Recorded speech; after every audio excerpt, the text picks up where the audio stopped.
जय श्री राम दोस्तों। अगर आप भी सच्चाई और तर्क का साथ देकर हमारे देश को एक सशक्त, स्वाभिमानी और गौरवशाली राष्ट्र के रूप में देखना चाहते हैं, तो इस वीडियो को लाइक करें, शेयर करें और कमेंट में लिखें जय श्री राम। दोस्तों, आज की डिबेट में जबरदस्त तमाशा देखने को मिलेगा। विवेक श्रीवास्तव और सतीश के सिंह, जो अक्सर सिर्फ कांग्रेस की दलाली करने के लिए डिबेट में आते हैं, आज अपनी चमचागिरी में बुरी तरह फंस गए। जैसे ही सुधांशु त्रिवेदी ने मोर्चा संभाला, उन्होंने अपने तर्कों और तथ्य के साथ इन दोनों की सारी चमचागिरी पल भर में ही निकाल दी। वीडियो के अंतिम हिस्से में तो धमाका ही हो गया, जहां सुधांशु त्रिवेदी ने सतीश के सिंह को, जो कांग्रेस की दलाली में लगे हुए थे, उनको जबरदस्त तरीके से जलील कर दिया। यह हिस्सा देखकर आपकी हंसी रुकने का नाम नहीं लेगी। तो दोस्तों, बिना किसी देरी के चलिए इस शानदार और मजेदार वीडियो को शुरू करते हैं। पिक्चर चालू करो बे। ये दोनों जब एक हुए थे लोकसभा चुनाव में, तो दो कारणों से जीते थे। एक था भ्रम और एक था एम। भ्रम इन्होंने वो क्रिएट किया था कि 400 पार होंगे तो संविधान बदल दिया जाएगा वगैरह वगैरह। वो भ्रम टूट गया है। वो हरियाणा में भी दिख गया और महाराष्ट्र में भी दिख गया। जो इन्होंने प्रयास किया था कि एससी समुदाय का वोट पालेंगे, वो भ्रम टूट गया। पकड़े हैं। अब एम जो है, उसको लेकर एक दूसरे के ऊपर भ्रम हो गया है। ये एम वही था जो पहले कांग्रेस के साथ था, आज आम आदमी पार्टी के साथ है। अब आम आदमी पार्टी को लगता है ये हमारा वाला कहीं लेके ना चले जाए, इसलिए अब दोनों में परस्पर संदेह और एक दूसरे के ऊपर, जिसे कहते हैं ना कि शक की सुई बहुत गहराई हुई है। हाँ। इसलिए अब इन दोनों में एक में मिलने में समस्या, और यही समाजवादी पार्टी और कांग्रेस के साथ उत्तर प्रदेश में आप लोगों का मिलन तो म से हो नहीं पाया है कभी। तो ये लोग से आपका यानी एच से आपका हाथ जो है छुड़ा रहे हैं, कहीं ना कहीं झुग्गी झोपड़ी वालों को अपने बिल्कुल जिसे कहते हैं ना विश्वास में लेकर। तो ये एम से तो कभी आपका नाता ही नहीं रहा है ना वोटर के तौर पर। तो आपको तो इस बात का कहीं ना कहीं खौफ है कि ऐसा ना हो कि एम तो नहीं आ रहा है, चलो नहीं आ रहा है, वो तो उन्हीं के पास जा रहा है। अब ये अगर आपका स्ट्रांग वोटर ले गए तो खेल हो जाएगा। 20 सेकंड में जवाब दीजिए और उसके बाद ऋतुराज जी। हाँ चलो भाई, देखो अब मैं क्या करता हूँ। बस 20 सेकंड, एक लाइन में देखिए। इनके लिए नजर में एम एक वोट बैंक है, हमारी नजर में एम एक इंसान है। इसलिए मोदी जी ने अपनी सारी की सारी योजनाओं को बगैर किसी भेदभाव के सबको दिया है। इसलिए हम इस विषय के ऊपर इसीलिए हर देशभक्त अच्छे और सच्चे एम को हम साथ में रखते हैं, और ये अपराधी और आतंकवादियों के साथ खड़े रहते हैं। तो इनके लिए खतरा ज्यादा है, क्योंकि दोनों को कट्टरपंथी वाला एम चाहिए। इनको दोनों को अपराधी और आतंकवादी वाला एम चाहिए। हमें अच्छा और सच्चा वाला चाहिए, और अच्छे और सच्चे काम में वक्त लगता है। बात तो सही है। और अपराध से आदमी बहुत जल्दी ऊपर और बहुत जल्दी नीचे आता है। वैसे तो जनता बहुत समझदार है, एम की मिस्ट्री अपने आप समझ गई है, एम का मीनिंग भी समझ गई है। लेकिन मुझे फख्र से कहने में बड़ा मजा आता है, क्योंकि मैं खुद एम हूँ। मुसलमानों की यहाँ पर बात हो रही है। विवेक श्रीवास्तव जी, जरा जवाब दे दीजिए। वो ये कह रहे हैं कि हमारे लिए एम वोट बैंक नहीं है, ये तो नूरा कुश्ती वोट बैंक को लेकर आप यानी आम आदमी पार्टी और कांग्रेस में है। बस यही तो दुख की बात है ना, और यही तो हमारी कंप्लेन है, यही तो हमारी नाराजगी एज एन ऑपोजिशन। हम मालूम है तेरे बाप को मत सिखा, चल। ये आप एम को बिल्कुल तवज्जो देते ही नहीं है, उनको भारत का हिस्सा मानते ही नहीं है। आप कोशिश करते हैं कि जातियों को किसी तरीके से दिखा के, बना के, बहला के, फुसला करके so called H factor, Hindu factor के ऊपर आप राजनीति करें। लेकिन आज मैं सुधांशु जी से एक बात के ऊपर बिल्कुल सहमत हूं कि कांग्रेस का बीजेपी के साथ कोई लेना देना नहीं है। दोनों इलेक्टोरली एक दूसरे के खिलाफ नेशनल लेवल पर भी हैं और स्टेट लेवल पर भी है। There is absolutely no understanding.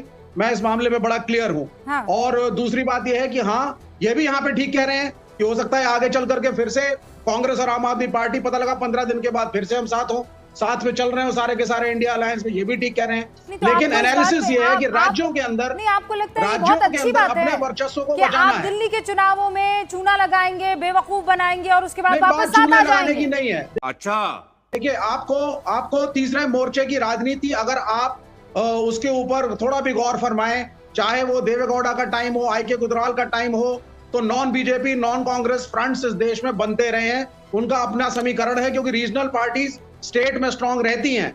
लेकिन इसमें भी कोई दो राय नहीं है कि common minimum programme India alliance का था, है और रहेगा, जो कम्युनल पॉलिटिक्स के खिलाफ है।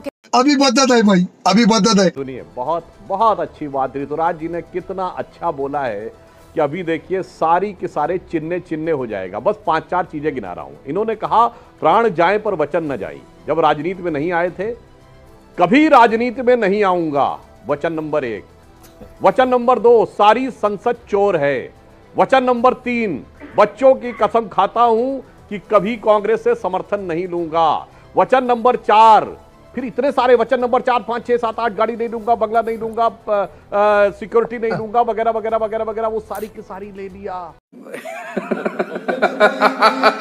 उसके बाद वचन सबसे बड़ा, मुझे चाहिए जन लोकपाल।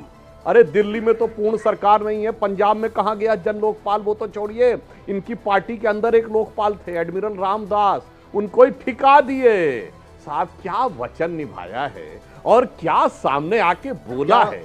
मुझे लगता है कि शायद भारत की राजनीति में निर्लज्जता की पराकाष्ठा होती होगी, जिन्होंने भारत की राजनीति में मिथ्या वचन के सबसे बड़े प्रतीक आज आकर ये बोल रहे हैं। और मैं रुबिका जी एक और बात, मैंने जो पिछली बार की बात का क्लैरिफिकेशन कर दूं एक बात, जो मैंने बोला था विवेक श्रीवास्तव जी जिस पे बोल गए, रुबिका जी मैंने तो एम कई चीजों के मल्टी डायमेंशनल बोला था। ये बड़ी अच्छी बात कही आप। अच्छा? एक है मैकॉले माइंडसेट जिसके प्रतीक कांग्रेस और सेकुलर दल हैं, एक मार्क्स के मानस पुत्र जिसके प्रतीक विवेक श्रीवास्तव जी बैठे हुए हैं, और ये आए थे मोदी से लड़ने के लिए, एम फैक्टर था। मगर देखिए दिल में कैसे एम निकला, मुस्लिम। अब इनका इक्वेशन है MC, मुस्लिम प्लस कास्ट। जैसे F=ma होता है ना, जो लोग साइंस पढ़े होंगे, न्यूटन सेकंड लॉ कहता है F=ma, mass into acceleration. Mass constant रहता है, एक्सेलरेशन बदलता रहता है। इनका है M कांस्टेंट है और स्टेट बाय स्टेट C बदलते रहना है, C बदलते रहना है। मगर सतीश सिंह जी ने कितनी अच्छी बात कही, अभी मजा आएगा ना भिड़ो। उन्होंने कहा विवेक गुप्ता हो या विवेक श्रीवास्तव हो, कम से कम H तो हैं। तो मुझे लग रहा है मोहब्बत करेगी असर धीरे धीरे, तो इसलिए मुझे लगता है कि अब धीरे धीरे, अरे आप थोड़ा मोहब्बत में एम जोड़ लीजिए, थोड़ा सा एम आप भी जोड़ लीजिए, आप भी एम थोड़ा जोड़ लीजिए। चुप कर बे कुत्ते। अभी जैसा जोड़ा हुआ है ना वैसा मोहब्बत प्लीज मत करिए।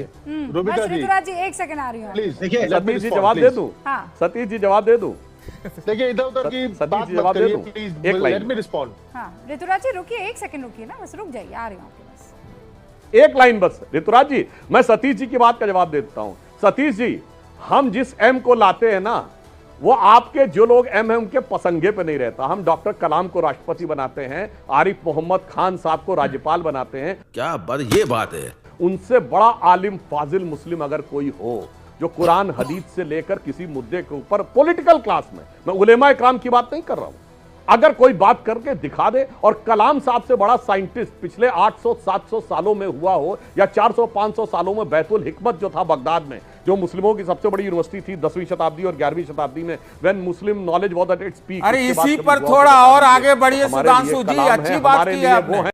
बीच में ना बोल। और आपके लिए कौन है सर? सुनिए, इनके लिए ताहिर हुसैन है, अमानतुल्लाह खां है, जाकिर नायक है, बुरहान वानी है, अफजल गुरु है। यही चक्कर है सर। अफजल, लेकिन आपके लिए भी तो परवेज साहब है, परवेज वर्मा है, ताहिर आपके लिए तो अनुराग ठाकुर है। क्या परवेश है, आपने तो उनको भी एम बना दिया। तो ठीक है ना, परवेज साहब और अनुराग ठाकुर जैसी बोली बोलते हैं, उसको बंद करवाइए ना। अच्छा ठीक।